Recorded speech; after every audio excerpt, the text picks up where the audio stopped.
ತುಮಕೂರು ನಗರದ ಹೊರ ವಲಯದಲ್ಲಿರುವ ಕುಪ್ಪೂರು ಗ್ರಾಮದ ಕಾಳಘಟ್ಟಮ್ಮ ನೂತನ ದೇವಾಲಯದ ಉದ್ಘಾಟನೆ ಹಾಗೂ ಕಳಸ ಸ್ಥಾಪನೆ ಕಾರ್ಯಕ್ರಮದ ಹಿನ್ನೆಲೆಯಲ್ಲಿ ಇಂದು ಶ್ರೀ ವಾಲ್ಮೀಕಿ ಗುರುಪೀಠದ ಪೀಠಾಧ್ಯಕ್ಷರಾದ ವಾಲ್ಮೀಕಿ ಪ್ರಸನ್ನಾನಂದ ಸ್ವಾಮೀಜಿಯವರ ಮೆರವಣಿಗೆಯನ್ನ ನಡೆಸಲಾಯಿತು.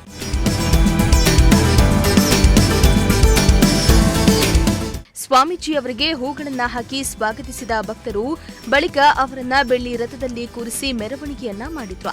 ನಗರದ ಶ್ರೀದೇವಿ ಕಾಲೇಜಿನಿಂದ ಕುಪ್ಪೂರು ಗ್ರಾಮದವರೆಗೆ ಮೆರವಣಿಗೆ ನಡೆಸಲಾಯಿತು. ಸಿಡಿ ಮದ್ದುಗಳನ್ನ ಸಿಡಿಸುವ ಮೂಲಕ ಭವ್ಯ ಮೆರವಣಿಗೆ ನಡೆಸಲಾಯಿತು. ಈ ವೇಳೆ ವಾಲ್ಮೀಕಿ ಸಮುದಾಯದ ಮುಖಂಡರು ಸೇರಿದಂತೆ ನೂರಾರು ಮಂದಿ ಭಕ್ತರು ಈ ಮೆರವಣಿಗೆಯಲ್ಲಿ ಭಾಗಿಯಾಗಿದ್ರು. ಕುಪ್ಪೂರು ಗ್ರಾಮದ ಅಪ್ಪಜಪ್ಪ ಅನ್ನೋರು ನಾವು ನೂತನವಾಗಿ ಕಾಳಿಕಾಂಬ ದೇವಸ್ಥಾನವನ್ನು ಕಟ್ಟಿ ಎಲ್ಲ ಹೊಸಳ್ಳಿ ಆರೇನಹಳ್ಳಿ ಗ್ರಾಮಸ್ಥರೆಲ್ಲ ಸೇರಿ ಕಟ್ಟಿದ್ದೀವಿ. ಆ ಉದ್ಘಾಟನಾ ಸಮಾರಂಭಕ್ಕೆ ನಮ್ಮ ಸಮುದಾಯದ ಸ್ವಾಮಿಗಳನ್ನ ಕರೆಸಿ ನಾವು ಉದ್ಘಾಟನೆ ಮಾಡ್ತಾ ಇದ್ದೀವಿ. ಕುಪ್ಪೂರು ಗ್ರಾಮದಲ್ಲಿ ಕಾಳಿಕಾಂಬಾ ದೇವಿ ದೇವಸ್ಥಾನ ಉದ್ಘಾಟನಾ ಕಾರ್ಯಕ್ರಮಕ್ಕೆ ಅದೇ ಕುಂಭಕಲಶ ಉದ್ಘಾಟನಾ ಕಾರ್ಯಕ್ರಮಕ್ಕೆ ಸ್ವಾಮೀಜಿಯವ್ರನ್ನ ನಮ್ಮ ಸಮುದಾಯದ ಸ್ವಾಮೀಜಿ ಅಂದರೆ ಇಲ್ಲಿ ನಮ್ಮ ಕುಪ್ಪೂರಿನಲ್ಲಿ ವಾಲ್ಮೀಕಿ ಸಮುದಾಯದ ಜನಾಂಗ ಜಾಸ್ತಿ ಇದೆ. ಹಾಗಾಗಿ ನಮ್ಮ ವಾಲ್ಮೀಕಿ ಪ್ರಸನ್ನಾನಂದ ಸ್ವಾಮೀಜಿಯವ್ರನ್ನ ಉದ್ಘಾಟನಾ ಕಾರ್ಯಕ್ರಮ ಕರೆಸಿದ್ದೀವಿ. ಆ ಉದ್ದೇಶವಾಗಿ ಭವ್ಯ ಮೆರವಣಿಗೆಯಿಂದ ಎಲ್ಲ ಹೋಗ್ತಾ ಇದ್ದೀವಿ.